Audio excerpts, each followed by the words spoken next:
The literacy skill that I will be talking about today and showing a demonstration of is the alphabetic principle.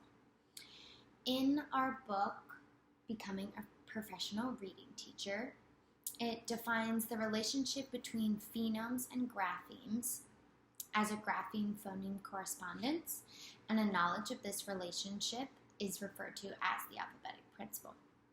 On page 76 in chapter 3. The alphabetic principle also has two different levels to it.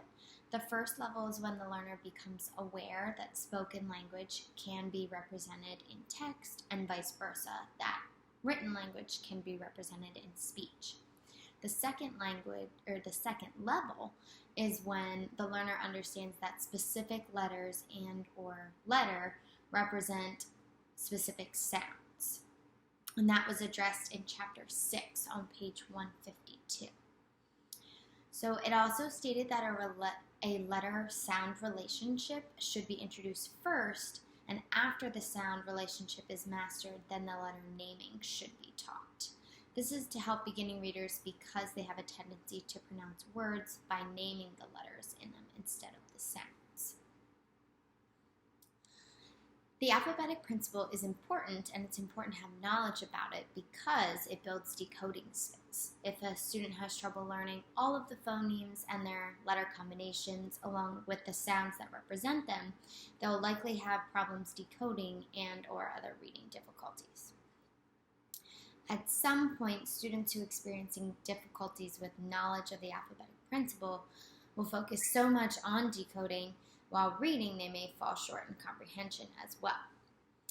On page 156, Aaron states that exposure to written language can enhance sensitivity to phonemes, and at the same time, increasing an awareness of phonemes can increase children's knowledge about written language. So it plays a very important role in developing early literacy skills for students.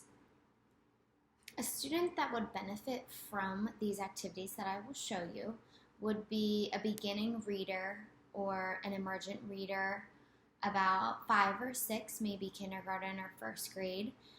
The first activity would be more beneficial for a student who is still developing knowledge of the relationship between letters and sounds and trying to master that relationship. The student will pick 7 letters and put their letters in a straight line. Then the student will wait for the teacher to make a letter sound, and they will have to match the sound with the letter and put it in one pile called the bingo pile.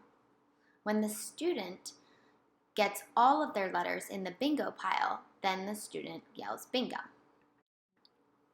This activity can help a student build a letter-sound relationship and can also be used for letter naming as well.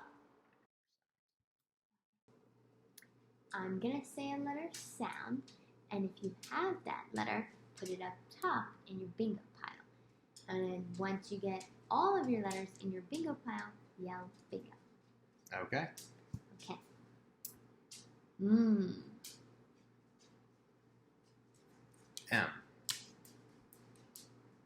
Qua. C. Think. C, cat. Well, that's not right. Qua. Q. Good job. X. Ooh, X. Nice job. Ah.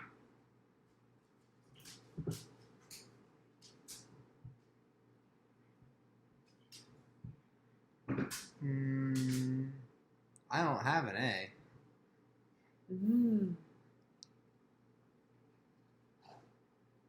V.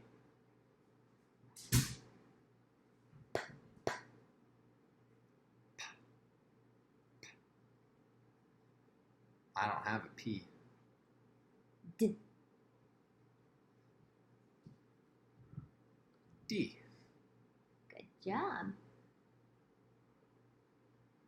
Ah.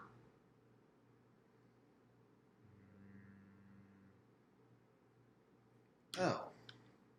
Nice job. You only need one more. The C can make the sound. Good job. It can also say Like K. The second activity that I'm going to show you is where the teacher takes a word and takes a letter out of the word for the student to try and decode and guess the missing letter.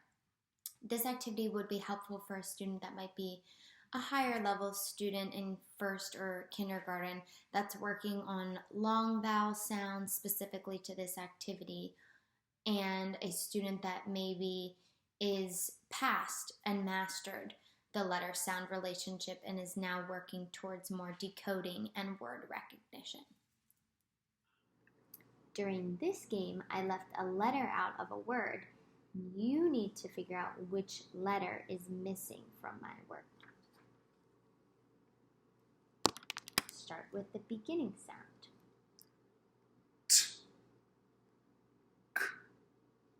Eh. Good. E does say eh, but this E is a magic E that helps this letter say its name. Try again.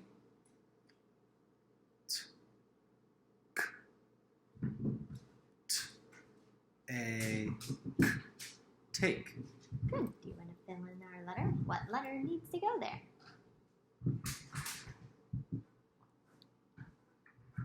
A. Good. And our word is? Take. Good job. Let's try another one.